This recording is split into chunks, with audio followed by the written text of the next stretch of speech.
आज हम लोग अपने गुरु महादेव की चर्चा में उपस्थित हैं। बच्चे को संग कर लो। या शिव गुरु पर चर्चा वस्तुतः हमारे और आपके लिए आया है कि हमारा आपका कल्याण कैसे हो, क्योंकि जो अमीर लोग हैं, पैसे वाले हैं, उनके पास सामर्थ्य है, बहुत से उपाय, लेकिन हम गरीब हैं। कैसे हमारा आपका कल्याण हो, इस झोपड़ी में रहते हुए हमारे आपके जीवन में सुख शांति आनंद कैसे हो, क्योंकि आज हम लोग गरीब के पास कुछ है नहीं।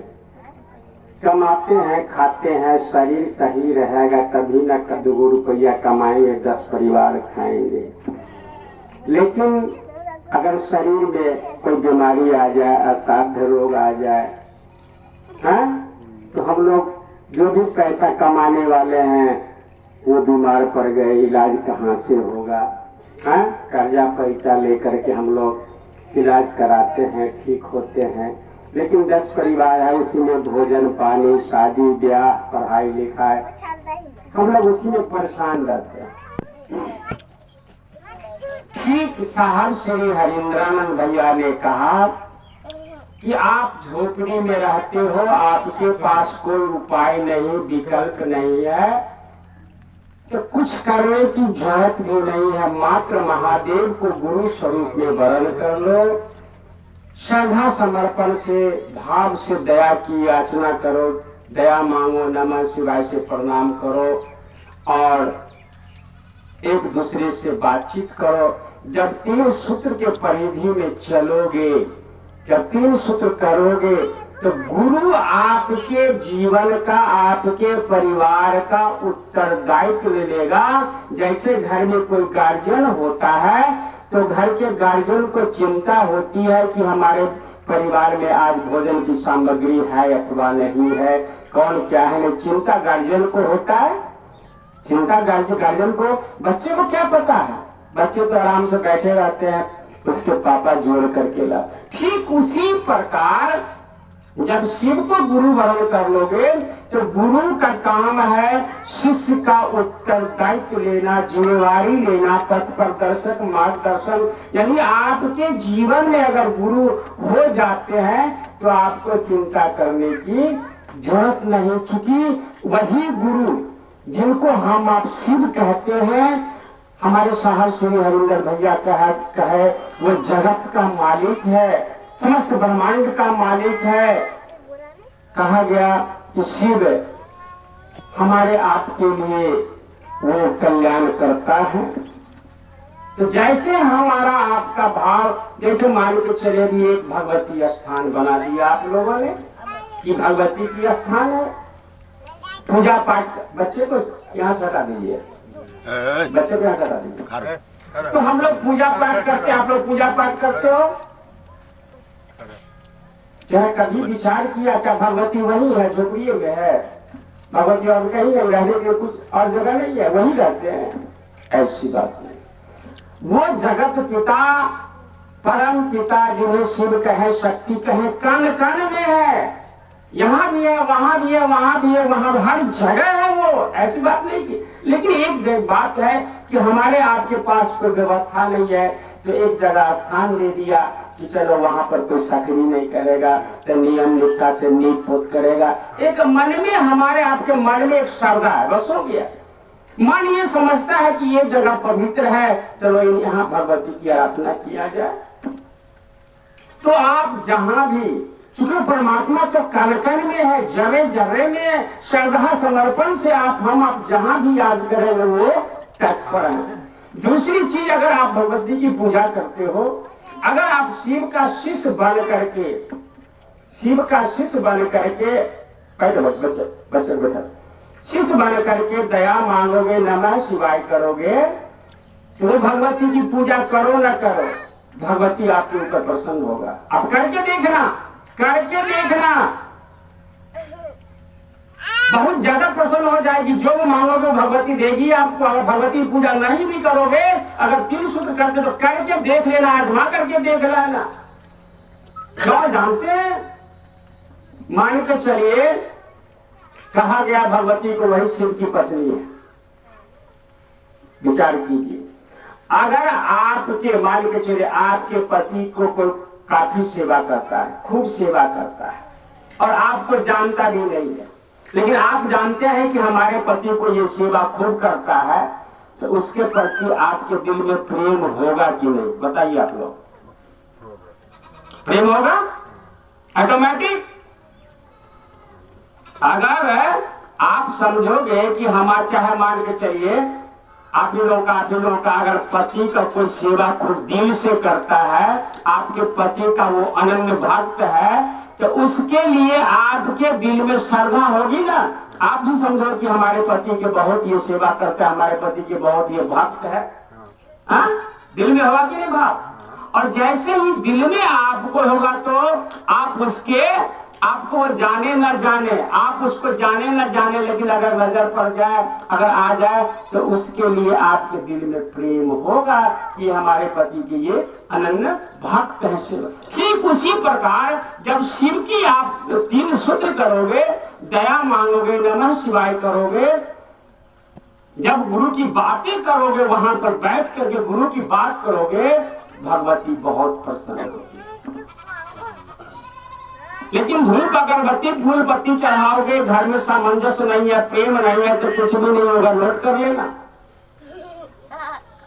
तो हमारे अंदर, आपके अंदर जितना ही समझ है,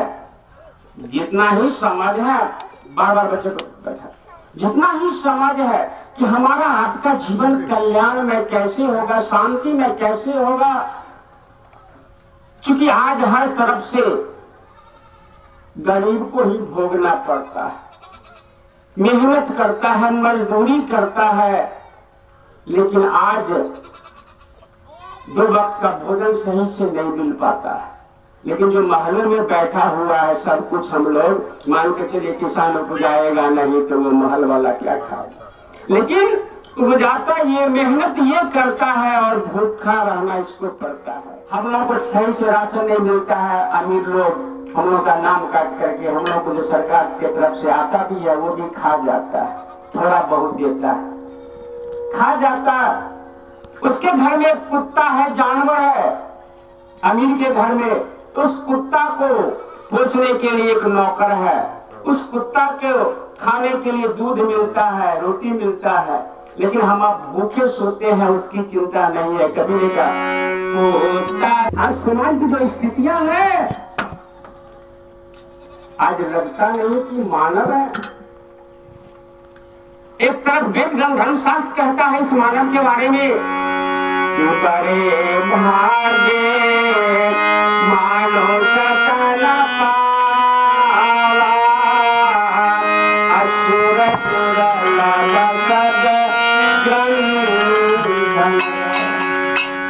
एक तरफ वेद धर्म शास्त्र कह रहा है कि सबसे उत्तम है ये योनि, लेकिन यहाँ आकर के हम आप देखिए ना, कहते हैं भैया ये फलाना जाति है, चिलाना जाति, हमारा चौकी छुआ जाएगा तो हमारा बिस्तर छुआ जाएगा। नफरत करते हैं कि निम्न वर्ग के लोग हैं, ये उच्च वर्ग के लोग हैं, जाति संप्रदाय मिस है कि नहीं है? क्या जो उच्च वर्ग के लोग हैं उसको 4 गो आंख है, हम लोग निम्न वर्ग के 2 है, उसका खून उज्जर है, हमारा खून लाल है। कोई अंतर है भैया? कोई अंतर बताइए। लेकिन यहाँ अंतर बना दिया कि भैया ये पासवान ऐसे हल्के लोग छुआ जाए। ये किसने बनाया? ये हमारे आपकी ये अज्ञानता के कारण नफरत है। चारों तरफ से दीवार खड़ा कर दिया है, ऊंच नीच का दीवार, छोटा बड़ा का दीवार, हाँ मजहब का दीवार, चारों तरफ से दीवार खड़ा कर करके हम लोग घुट घुट के जिए। लेकिन हमारे साहब श्री हरिंद्रानंद ने कहा कि तोड़ दो सारे दीवार को, कोई जाति संप्रदाय नहीं, कोई वर्ग नहीं, कोई छोटा नहीं, कोई बड़ा नहीं, हम गुरु भाई गुरु बहना है, चाहे कोई भी हो, जो कोई भी जाति संप्रदाय को एक सूत्र में बांधा है कि हम भी मानव आप भी मानव। हाँ, मानव मानव में क्या अंतर? तो जब तक हमारे अंदर आपके अंदर अज्ञानता है, आज हम लोग निम्न वर्ग के लोग हैं, हम लोग इस बात हर लोगों को, चाहे वो छोटा हो चाहे बड़ा हो, सबको गुरु वरण करना होगा, सबको शिव शिष्य बनना होगा, चाहे आज माने चाहे कल माने, चाहे हंस के माने चाहे रोके। हम अब एक सूत्र में बंधे और देखें जिधर जाएं उधर शिव की बातें। शिव शब्द का अर्थ ही होता है कल्याण करने वाला। चूंकि ऐसा बात नहीं है कि हमारा झोपड़ी है, कोई 5 महल बना लिया है तो 5 महल में रहेगा सब दिन, रहेगा 5 महल में। वह महल को भी छोड़ के उसको भी जाना है और हमको भी झोपड़ी छोड़ के जाना है। कहा कि जो आया है सो जाएगा, कोई नहीं रहा धराधाम पे। ऐसा नहीं कि हम महल वाले हैं तो हमको अहंकार है कि हम लोग 5 मंजिला मकान है। अरे भैया 5 मंजिला मकान लेकर के जाओगे, एक को ईंटा छोड़ा करके जाओगे, वह मकान को भी छोड़ के जाना होगा। क्योंकि कहा गया आया है सो जाएगा, राजा रंक फकीर और एक सिंहासन चढ़ चले, एक बंधे चले। सबको जाना है, रहना नहीं, ये देश गिराना है। और जब जाना है सबको है, 2 दिन की जिंदगी है, पता नहीं तो कौन सा शाम वो आखिरी शाम होगा, कौन सा पल वो आखिरी पल होगा, है किसी को पता है? लेकिन हम आप आज गरीब है तो अमीर है तो छोटा है तो बड़ा है, नफरत की जी रहे हैं। हमारे अंदर नफरत है, आपके अंदर नफरत है, ईर्ष्या।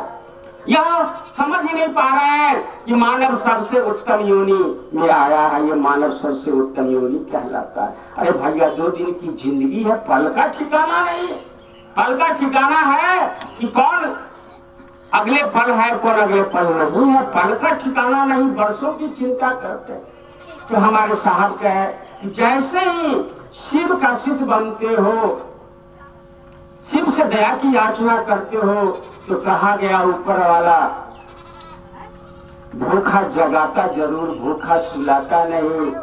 कभी ने कहा कि जिसका कोई नहीं होता है, आज समाज में देखेंगे जो पैसा वाला है तो उसके 10 वो आगे पीछे करता है, उसको मान सम्मान प्रतिष्ठा मिलता है, लेकिन जो गरीब है जो निर्धन है उसको देखने वाला कोई नहीं। तो जिसको देखने वाला कोई नहीं है ना, तो कवि ने कहा कि जिसका कोई नहीं होता, जिसका कोई नहीं होता उसका खुदा है यारो, ये मैं नहीं कहता, ये किताबों में लिखा है। जिसका कोई नहीं होता उसका भगवान होता है, भरोसा मालिक पर। तो हम आप आए और जैसे ही 3 सूत्र के परिधि में चलेंगे, दया मांगेंगे, नमः शिवाय करेंगे, हम आप अपने बच्चे को भी जोड़े, बच्चे को भी सिखलाएं दया मांगना, अपने पति अपने बुजुर्ग सास ससुर को भी कहें और पूरे परिवार में शिव की बात करें। और जैसे ही शिव की बात करेंगे अपने परिवार में, आपके परिवार में शिवत्व उतर जाएगी। और जहाँ प्रेम होगा, अरे नमक रोटी ही खाएंगे प्रेम से, आनंद से, सुख की नींद आएगी, चैन आएगा, जीवन में शांति आएगी। और क्या चाहिए? आपने देखा होगा बड़े बड़े पैसे वालों को कि 2 वक्त का भोजन भी सही से नहीं, 2 वक्त का नींद भी नहीं, वो सो नहीं पाते हैं, भर रात उनको नींद नहीं आता है, बेचैन है। इसलिए हम आप आए, शिव को अपना गुरु बनाए। और शिव को अपना गुरु बनाने में क्या जाता है? कुछ भी नहीं। अगर मान कर चले 3 सूत्र करते हैं तो कुछ करने की जो, जैसे अभी भगवती स्थान है, आपने स्थान स्थापित कर दिया, अगर यहाँ अगर सही समय पर नियम से अगर पूजा नहीं करेंगे तो कुछ अनहोनी भी हो सकती है। क्योंकि स्थान ग्रहण करा दिया तो नियम से इनका जो नियम है वो आश्विन में कलश स्थापना आप लोग करते हैं, नियम से कलश स्थापना करना होगा। चैत में कलश स्थापना करते हैं, चलिए कलश स्थापना 9 दिन आपको उपवास ढंग से पूजा पाठ करना होगा, क्योंकि स्थान आपने ग्रहण कर लिया। लेकिन अगर आप नहीं भी करते ना, नहीं भी करते, अगर 3 सूत्र के परिधि में चलते तो सबकी पूजा हो जाएगी। जैसे देख लीजिए कि शिव की अगर आप शिव को गुरु वरण कर लेंगे तो शिव आपके गुरु हो जाएंगे। उनकी अर्धांगिनी है भगवती, उनकी अर्धांगिनी है भगवती, और शिव भगवती हो गए। उनके पुत्र है गणेश और कार्तिक। जब गणेश की पूजा लोग करते हैं, कार्तिक और गणेश। और जहाँ कार्तिक गणेश होंगे वहाँ रिद्धि सिद्धि होगी, जहाँ रिद्धि सिद्धि होगी वहाँ लक्ष्मी होंगे, जहाँ लक्ष्मी होंगे वहाँ विष्णु होंगे, जहाँ विष्णु होंगे वहाँ हनुमान। क्योंकि वास्तव में शिव से प्रेम नहीं है। जिस दिन शिव से प्रेम होगा ना, जिस दिन शिव से प्रेम हो जाएगा, सब कुछ वही है, आपको मिलेगा। तो शिव से प्रेम करके देखो, गुरु से प्रेम करके देखो, वो गुरु कहीं और नहीं, वो गुरु तो घट घट में निवास करता है, कण कण में निवास करता है, जर्रे जर्रे में है। कहीं ढूंढने की जरूरत नहीं है, वो हर जगह मिलेंगे। कहा गया वहीं आप सच्चे मन से, सच्चे हृदय से आप याद करो ना, वहीं मिलेंगे। देखते हैं ना, कोई माता बहन प्रसव पीड़ा में होती है, कोई कष्ट है, पीड़ा है, वहां भी याद करती है कि हे सरकार, हे मालिक, आप इसको सही सलामत इस बच्चे को बाहर कर दो। क्या गरीबों का सुनता है कि नहीं सुनता है? अमीर लोग तो भागते हैं, अमीर लोग तो हॉस्पिटल जाते हैं, उनका ऑपरेशन होता है, पैसा है उनके पास, लेकिन गरीब के पास कुछ नहीं है, लेकिन मालिक सही सलामत घर पर ही दे देता है कि नहीं? मालिक सुनता है कि नहीं सुनता है? उसमें तो लोग निपटे हैं, कहते पवित्र नहा धो करके जाते। अब जैसे हो, जिस स्थिति में हो, आप याद करो, वो सुनता है, सबका सुनता है।